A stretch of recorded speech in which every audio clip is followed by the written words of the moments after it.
చేస్తున్నాం. అదేవిధంగా రైతు భరోసాకు సంబంధించి చిలువలు పలువలుగా మాట్లాడుకుంటున్నారు. రకరకాల చర్చలు జరుగుతున్నాయి.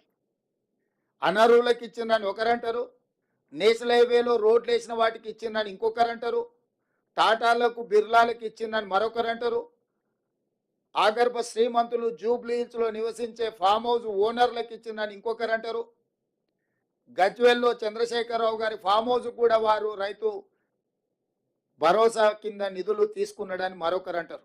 ఇట్లా రకరకాల చర్చలు జరుగుతున్నాయి. కాబట్టి మేము 4 గోడల మధ్యలో మా మంత్రివర్గమే కూర్చొని మేమే మాట్లాడుకొని మేమే విధి విధానాలు ఖరారు చేసి ఏదో నిర్ణయాలు తీసుకోవాలన్న ఆలోచన మాకు లేదు.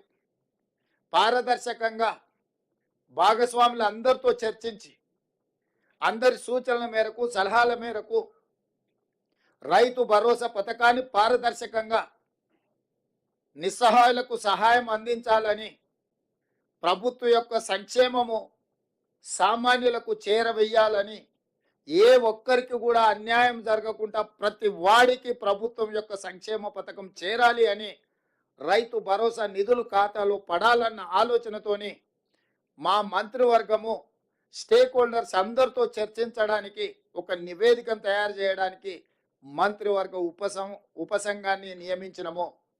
దానికి ఆర్థిక మంత్రిగా ఉప ముఖ్యమంత్రిగా ఉన్న బట్టి విక్రమార్క గారు నాయకత్వం వహిస్తారు.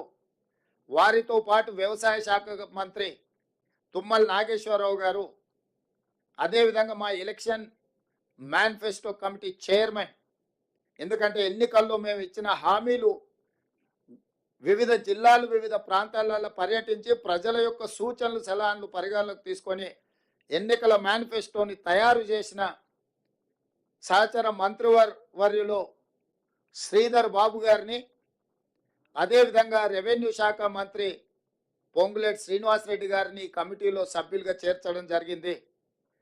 ఈరోజు రైతు భరోసా విధి విధానాలను ఖరారు చేయడానికి రైతు సంఘాలను, రైతు కూలీ సంఘాలను, రాజకీయ పార్టీలను, వివిధ వర్గాల నుంచి సలహాలు సూచనలు తీసుకొని విధి విధానాలు ఖరారు చేసి పారదర్శకంగా ప్రజలకు వివరించే విధానపరమైన నిర్ణయం తీసుకోవడానికి రైతు భరోసా కోసము మంత్రివర్గ ఉపసంఘాన్ని నియమించినము. బట్టి విక్రమార్క గారు, తుమ్మల నాగేశ్వరరావు గారు, శ్రీధర్ బాబు గారు, పొంగులేటి శ్రీనివాసరెడ్డి గారు అందరితో చర్చించి జూలై 15 తారీఖు లోపల ప్రభుత్వానికి నివేదికను అందించడం జరుగుతుంది.